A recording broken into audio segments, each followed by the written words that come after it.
నమస్తే. తెలంగాణ జాగృతి ఆధ్వర్యంలో ఈరోజు ఉద్యమకారుల ఆత్మగౌరవ సభ అని చెప్పేసి ఈరోజు కవిత ప్రోగ్రామ్ చేయడం అయితే జరిగింది. దీనికి వ్యతిరేకంగా మేము పథకాలు వస్తాయి ఏదైతే ఉద్యమకారులకి న్యాయం చేస్తామని చెప్పేసి సీఎం రేవంత్ రెడ్డి హామీ ఇచ్చిన తర్వాత కవిత ఇలాంటి డ్రామాలు చేస్తుందని చెప్పేసి కూడా ఉద్యమకారులు ఈరోజు ప్రెస్ మీట్ పెట్టడం అయితే జరిగింది. ప్రస్తుతం మనతో మాట్లాడడానికి ఉద్యమకారులు జ్యోతి ఉన్నారు. వారిని అడిగి మళ్ళీ తెలుస్తుంది. అక్క చెప్పండి, ముఖ్య ఉద్దేశ్యం ఏంది? కవిత రోజు పెట్టినందుకు మీరు పెడుతున్నారు, లేదంటే మిమ్మల్ని చూసి కవిత పెట్టింది? లేదు లేదు, మా ప్రోగ్రామ్ ఆల్రెడీ ఈ రోజు న్యూ జాయినింగ్ వాళ్ళు ఉండబెట్ట కాబట్టి మేము జాయినింగ్ కోసం పెట్టాము. జాయినింగ్ తరుణంలో మాకు నిన్న మొన్న మేము తెలంగాణ డాక్టర్ తన పెట్టింది కదా, కవిత గారు పెట్టారు కదా, తెలంగాణ ఆత్మ గౌరవ సభ అని కవితక్క గారు పెట్టారు. ఈ తెలంగాణ ఆత్మగౌరవ సభ అని పెట్టిన కవితక్క ఎక్కడ పోయిందమ్మా? నీకు 12 సంవత్సరాల ఆత్మగౌరవ సభ. మరి నువ్వు అప్పుడు ఎంపీ ఉన్నప్పుడు, ఎమ్మెల్సీ ఉన్నప్పుడు ఎప్పుడు మీ ఫాదర్ గారే కదమ్మా. ఇప్పుడు ఆయన వరకు మేమైతే చేరలేము. ఒక మాట, కేసీఆర్ వరకు ఉద్యమం చేసినాము, ఆ తర్వాత ఆయన సీఎం అయ్యిండ్రు. ఓకే, ఆ తరుణంలో మేము ఆయన వరకు చేయలేము. అసలు ఉద్యమం చేసిన తర్వాత సీఎం అయిన తర్వాత ఫస్ట్ ల్యాండ్ కాల్ నేనే చేసిండు. సెకండ్ డేనో థర్డ్ డేనో ఫస్ట్ టైం ఎత్తారు, సెకండ్ టైం ఎత్తారు, థర్డ్ టైం నుండి కాల్ పోవట్లేదు, ఇంకా డ్రాప్ అయిపోయింది. కాబట్టి మీకు అప్పుడేం చేస్తామమ్మా? మేమైతే ఆయనకు అందుబాటులో ఉండలేము కాబట్టి సరే వెళ్ళలేదు.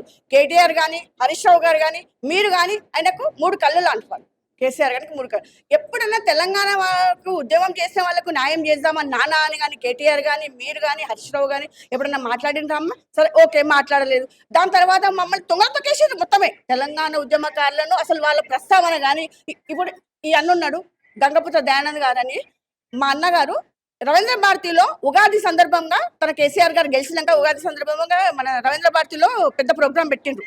ఐడియా ఉండొచ్చు మీ అందరికి కూడా. ఆ రోజు కార్ ఎక్కించుకొని కేసీఆర్ గారు తీసుకెళ్ళిండ్రు ఇంటికి. తినండి, కేసీఆర్ కార్ ఎక్కించుకొని 2 days 1 day వాళ్ళ ఇంట్లో ఉంచుకున్నారు. దాని తర్వాత బయటికి వచ్చినాక మళ్ళీ డ్రాప్, ఇంకా మళ్ళీ మమ్మల్ని కలవనివ్వలేదు. అలాంటి మోసం మాకు బీఆర్ఎస్ పార్టీలో, టీఆర్ఎస్ పార్టీలో మాకు జరిగింది. సరే, మేము కూడా స్వాగతించే వాళ్ళం కవితక్కకు. ఎప్పుడు స్వాగతించే వాళ్ళము? ఈ రోజు కంటే ముందు తను ఎప్పుడైనా మా తెలంగాణ ఉద్యమకారుల గురించి ఎప్పుడైనా ప్రస్తావిస్తే గనక ఖచ్చితంగా ఆమెకు మేము స్వాగతించాం. పార్టీలో హద్దులు పద్దులు ఉంటాయి, అవి దాటి ఆమె బయటికి రాలేకపోయింది. ఇప్పుడు బయటకు వచ్చి పార్టీ నుండి బయటకు వచ్చి కూడా ఒక 6 months ఎక్కువనే అవుతుంది కదమ్మా. అప్పుడు కూడా ఎందుకు మాట్లాడలేదు? పార్టీ హద్దులు పద్దులు ఏందమ్మా? మేమేమో రోడ్ల మీద తిరగటం, మేమేమో మాకేమన్నా ఏమో చేయమని మేము అడగలేదు. మేము ఉద్యమం చేసిన వాళ్ళకే అడుగుతున్నాము. ఇప్పుడు ఈ రోజు మాట్లాడితే మీ ఫాదర్తో గట్టిగా మాట్లాడేది. ఆ రోజు ఫైట్ చేసేది ఉండే. ఈ రోజు ఎట్లా ఫైట్ చేస్తున్నావు, ఆ రోజు కూడా ఫైట్ చేసేది ఉండే. ఈ రోజు కొత్తగా వచ్చేసి మాకేమో ఉద్యమకారుల కోసం అది చేస్తా, ఇది చేస్తా, ఆత్మగౌరవ సభ అంటే నువ్వు మమ్మల్ని చంపేసి ఆత్మగౌరవ సభ అంటున్నావా? లేకపోతే మేము పిచ్చోళ్ళం ఆత్మగౌరవ సభ అని చెప్పి మా ఆత్మగౌరవం ఇక్కడ తుంగలో తొక్కేసిర్రు. ఇప్పుడు ఎక్కడ మాట్లాడుతున్నావా నువ్వు? అప్పుడేం చేస్తున్నావు వాళ్ళ నువ్వు? మాకు మాత్రం చాలా అంటే చాలా, అసలు నవ్వు అంటే నవ్వు వస్తుంది. ఆత్మగౌరవ సభ అంటే చాలా నవ్వు వస్తుంది. ఇది ఒక జోక్గా అనుకుంటున్నాం, ఒక పెద్ద జోక్గా అనుకుంటున్నాం మేమైతే. అంటే చాలా మంది ఉద్యమకారులు ఉన్నారు కదా, అందరూ ఏకతాటిపైకి ఎందుకు రావట్లేదు? సగం అక్కడ, సగం ఇక్కడ. మా ఉద్యమకారుల ఫోరం మాత్రము ఏకతాటి మీదనే ఉన్నాము. 100% మా ఉద్యమకారుల ఫోరం ఇప్పుడు నిన్న మొన్న 2 నెలల 3 నెలల కింద వెలిసింది కాదు. 2014లో తెలంగాణ సంభవించిన తర్వాత 2016-17లో మా తెలంగాణ ఉద్యమకారుల ఫోరం రిజిస్టర్ అయ్యింది. నిన్న మొన్న 2 నెలల కింద 3 నెలల కింద సంవత్సరం కింద రిజిస్టర్ అయిన ఉద్యమకారుల ఫోరాలు ఆమెతోని ఏమన్నా అవుతుందేమో అనే ఉద్దేశం, అవగాహన ఉందో లేకుండా పోతున్నారొచ్చు, దానికి మాకు తెలియదు. మా ఉద్యమకారుల ఫోరం మాత్రం మేము వెళ్ళబోము కూడా. ఎందుకంటే ఆల్రెడీ మేము 8 సంవత్సరాలు జిల్లాల వారీగా వెళ్ళేసి ఒక్కొక్కరు కూడబెట్టుకుంటూ మేము అందరినీ స్వాగతించుకుంటూ మేము లిస్టు తీసుకుంటూ, అందరు లిస్టులు ఉన్నాయి మా దగ్గర, లిస్టు తీసుకుంటూ మేము దీనికి సేవ చేస్తున్నాము. కాబట్టి మా ఉద్యమకారుల ఫోరం నుండి మేము ఎవరం వెళ్ళము. ఆమె ఆత్మగౌరవ సభ పెట్టింది మాత్రం మేము తిరస్కరిస్తున్నాము. మాకు ఆమె ఆత్మగౌరవ సభ మాకు అవసరం లేదు.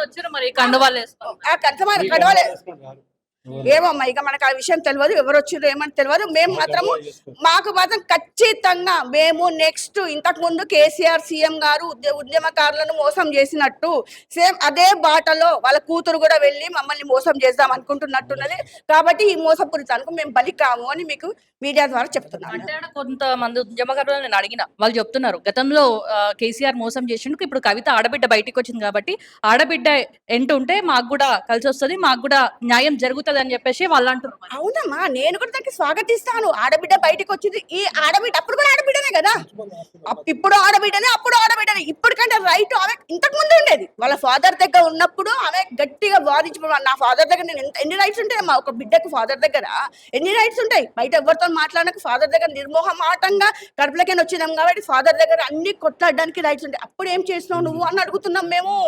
ఇప్పుడు ఇదంతా రాజకీయ ప్రలోభము కోసం మాత్రమే ఇవన్నీ నాటకాలు బూటకాలు మాటలు తప్పితే నిజమైన మాట కాదు. ఇవన్నీ రాజకీయ ప్రలోభం కోసం ఆమె ఎదగాలని చెప్పి మమ్మల్ని మోసం చేయాలని చెప్పి మా వాళ్ళని ఏదో లాక్కోవాలని చెప్పి ఉద్యమకారులు చాలా మంది ఉన్నారు, లక్షల మంది ఉన్నారు.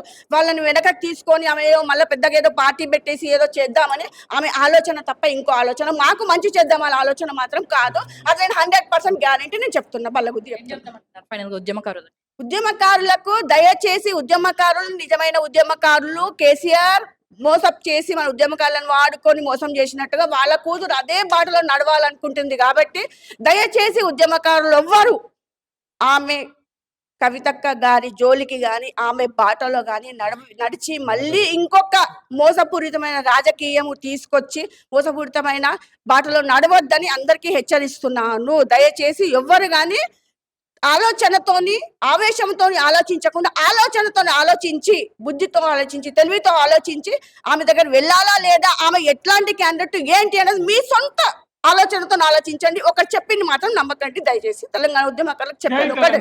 జై తెలంగాణ.